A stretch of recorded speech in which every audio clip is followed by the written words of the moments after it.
नमस्कार साथियों, मेरे YouTube चैनल पर शिक्षा विभाग से संबंधित नवीनतम अपडेट्स पाने के लिए सब्सक्राइब कीजिए, बेल आइकन को प्रेस कीजिए और ऑल नोटिफिकेशन को ऑन करके रखें, जिससे नवीनतम अपडेट्स आपके मोबाइल पर तुरंत मिल सके। के आयुक्तालय द्वारा एक महत्वपूर्ण आदेश जारी हुआ है। मिड डे मील योजना के अंतर्गत राजकीय विद्यालय में लगे कुकम हेल्परों के ई श्रम पोर्टल पर पंजीयन कर ई श्रम कार्ड बनाने की बाबत है और इसमें बताया गया है कि इस आदेश के अंदर भारत सरकार द्वारा असंगठित श्रमिकों के पंजीयन हेतु ई श्रम पोर्टल का निर्माण किया गया है, जिससे देश में कार्यरत असंगठित श्रमिकों का पंजीयन किया जाता है। अतः मिड डे मील योजना के अंतर्गत राजकीय विद्यालय में मध्याह्न भोजन पकाने हेतु लगे कुकम हेल्परों को ई श्रम पोर्टल पर पंजीयन कराने हेतु जिला रोजगार अधिकारी से समन्वय स्थापित करते हुए ई श्रम कार्ड आवश्यक रूप से बनाया जाना सुनिश्चित किया जाए और पंजीयन की पाक्षिक सूचना निर्धारित प्रारूप में इस विभाग को भिजवाई जानी है।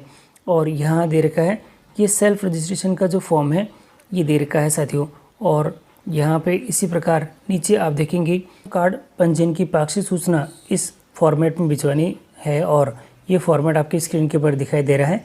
और आपकी सुविधा के लिए ये जो फॉर्मेट है मैं अपने टेलीग्राम ग्रुप पर भी दे रहा हूँ, जहाँ से आप इसका डाउनलोड भी कर सकेंगे आराम से। और इस तरह से अब ये आदेश जारी हो चुका है कि अब जो कुकम हेल्पर है उनके ई श्रम कार्ड बनाए जाएंगे। और साथियों, राजस्थान गवर्नमेंट हेल्थ स्कीम की तरफ से एक बड़ा अपडेट आया है और ये फेसबुक वॉल से है।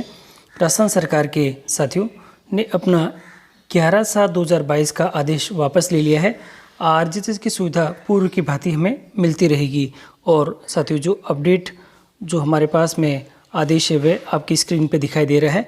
कार्यालय परियोजना निदेशक राजस्थान सरकार स्वास्थ्य योजना और ये इसकी तरफ से है। और यहाँ दे रखा है विषय आरजीएस के अंतर्गत लाभार्थियों को दी जाने वाली कैशलेस चिकित्सा सुविधा के क्रम में है। और यहाँ दे रखा है राजस्थान सरकार स्वास्थ्य योजना आरजीएस कार्यालय द्वारा पूर्व में जारी संदर्भ पत्र के संबंध में जो वयोवृद्ध पेंशनर्स के प्राप्त फीडबैक के अनुसार उनको होने वाली परेशानियों को ध्यान में रखते हुए संदर्भित पत्र के प्रावधानों में संशोधन किया है। और पत्र जो दे रखा है ये दे रखा है और जो कि 11/7/2022 को जारी होने से पूर्व की व्यवस्था को यथावत रखा जाएगा, यानी कि ये जो आदेश है इसे वापस ले लिया गया है। और जो पूर्व की तरह से जो हमें लाभ मिल रहे थे वे अब हमें मिलते रहेंगे। लाभार्थियों को पूर्व की व्यवस्था के अनुसार ही दवाओं का वितरण किया जाएगा। और अब मैं आपको जो पहले का जो आदेश आया था 11/7 का वो दिखा देता हूँ। ये आदेश है साथियों, और यहाँ दे रखा था आरजीएस स्कीम में लाभार्थियों को दी जाने वाली कैशलेस चिकित्सा सुविधा के क्रम में था ये। और यहाँ दे रखा था आपके फार्मा साथियों, यहाँ दे रखा था आपके फार्मा स्टोर में को राजस्थान सरकार स्वास्थ्य योजना के अंतर्गत उसके पंजीकृत लाभार्थियों को दवाइयाँ प्रदान किए जाने हेतु अनुमोदित किया गया था। आपके द्वारा आरजीएस लाभार्थियों को बेहतर चिकित्सा सुविधा उपलब्ध करवाई जा रही है। और यहाँ दे रखा है आरजीएस को विभिन्न माध्यमों से प्राप्त लाभार्थियों के फीडबैक और उससे प्राप्त परिवर्तनों के आधार पर सभी फार्मा स्टोर से राजस्थान सरकार स्वास्थ्य योजना के संचालन के संबंध में निम्नलिखित अपेक्षित है। और ये बहुत महत्वपूर्ण लाइनें थी उस समय।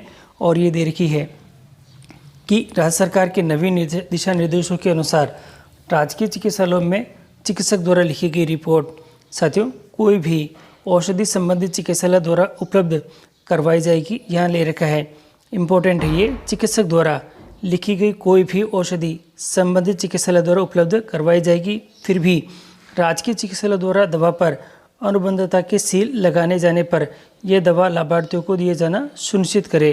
तो ये था। और इसके क्रम में दे रखा था कि आप द्वारा कार्रवाई सुनिश्चित नहीं की जाती है तथा किसी फार्मा स्टोर के संबंध में निरंतर शिकायतें प्राप्त होती तो आपके विरुद्ध ये कार्रवाई की जाएगी। तो ये इन दो पंक्तियों की वजह से ये सारा आदेश वायरल हुआ था और इसी के क्रम में वापस ये आदेश जारी हुआ है।